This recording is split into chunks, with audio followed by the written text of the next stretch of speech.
ओम शांति। चलिए ले चलती हूँ आपको एक और खूबसूरत जर्नी के साथ, एक खूबसूरत स्टोरी की ओर। ये स्टोरी इंटरेस्टिंग होने के साथ साथ प्रेरणादायक भी है। एक विशाल नगर का राजा, जिसका कोई वारिस ना था, कोई संतान ना थी, उसके अचानक शरीर छोड़ने के बाद नगरवासियों को, मंत्रियों को ये चिंता सताने लगी कि अब इस नगर को कौन संभालेगा, इस नगर के लिए योग्य राजा कैसे मिलेगा। तो सबकी सोच विचार के बाद उन्हें एक तरकीब सूझी। अगले ही दिन उन्होंने ये तय किया कि इस नगर में भोर होते ही जो पहला मनुष्य कदम रखेगा उसे राजा घोषित कर दिया जाएगा और उसके सामने एक अजीबोगरीब शर्त रख दी जाएगी, जिस पर वो खरा उतरा तो वो योग्य राजा होगा। अगले दिन सब नगर के मुख्य द्वार पर खड़े हो गए और एक नौजवान के कदम रखते ही उन्होंने उसके सामने ये सुंदर सा प्रस्ताव और शर्त रखी। नौजवान बहुत गरीब था, तो राजा बनने की लालसा में उसने शर्त के बारे में कोई विचार ना किया। अब 1 वर्ष तक वो खूब भोग विलास में, खाने पीने में और ऐशो आराम में दिन काटता रहा। 1 वर्ष का पूरा हुआ, उसे पता ही ना चला। और वो दिन आया जब उसके जंगल में छोड़े जाने की उसे बात कही गई। ये बात सुनते ही उसकी तो जैसे सांस रुक गई, क्योंकि उसने इस बारे में कभी विचार न किया कि जब उसे छोड़ दिया जाएगा तो वो क्या करेगा। पर अब वो क्या कर सकता था। मंत्रियों द्वारा उसे जंगल के बीचों बीच छोड़ दिया गया। वो जंगल इतना घना और इतना डरावना था कि वहां से कोई भी मनुष्य निकल के आ नहीं पाता था। और वो मनुष्य,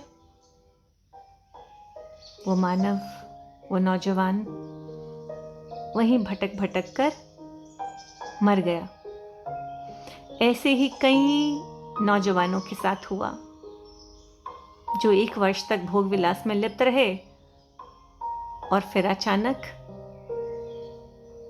दुनिया को अलविदा कह गए। पर एक दिन उस नगर के द्वार पर एक बहुत बुद्धिमान नौजवान आया। सबसे पहले तो जब उसे शर्त सुनाई गई तो उसने उस शर्त पर विचार किया। 1 वर्ष के बाद क्या? 1 वर्ष के बाद क्या? और जिस दिन उसे राजा घोषित किया गया, उसने साथ ही साथ अपने भविष्य के लिए कार्य करना आरंभ कर दिया। उसने नगर से जंगल तक जोड़े जाने वाली एक खूबसूरत सड़क तैयार करवाई। जंगल को के कुछ हिस्सों को उपजाऊ बनाकर वहां खेती बाड़ी का काम करवाया। महल तैयार करवाया, सुंदर बगीचे लगवाए। उस जंगल को भी रहने योग्य बनाया। 1 वर्ष पूरा हुआ तो उसने कहा, मेरा 1 वर्ष पूरा हुआ, अब आप मुझे जंगल में छोड़ आइए। तो सब मंत्री जन और प्रजा तालियां बजाकर उसको प्रोत्साहित करने लगे। उन्होंने कहा, ये शर्त इसलिए रखी गई ताकि हम योग्यता को परख सकें। जो योग्य होता है वो सिर्फ आज के बारे में नहीं सोचता, वो आज और अपने आने वाले कल के बारे में भी विचार करता है। तो आप तो इतने योग्य राजा बने कि आपने आने वाले कल के लिए पूरी तैयारी की, ताकि आपके आने वाला कल भी उतना ही खूबसूरत रहे। आपने उस जंगल को भी इतना खूबसूरत बना दिया, रहने लायक बना दिया।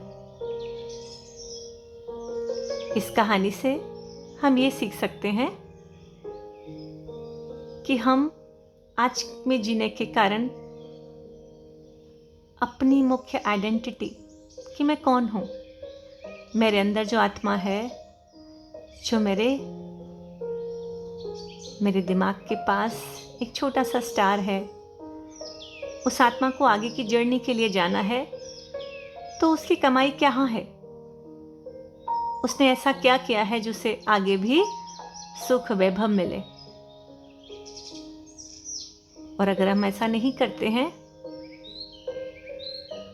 तो आगे जो हमें जिंदगी मिलेगी वो खूबसूरत नहीं होगी। इसलिए जब आपको ये जीवन इतना सुंदर दिया है ईश्वर ने, तो उस आत्मा को परमात्मा की याद का आहार दीजिए, परमात्मा की याद की शक्ति दीजिए, सत्कर्म कीजिए और अच्छे लोगों का संग कीजिए,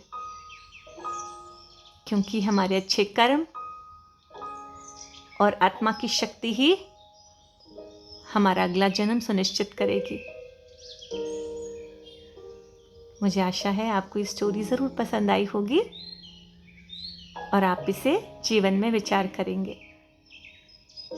अगर आपको पसंद आई हो तो शेयर और कमेंट ज़रूर कीजिएगा।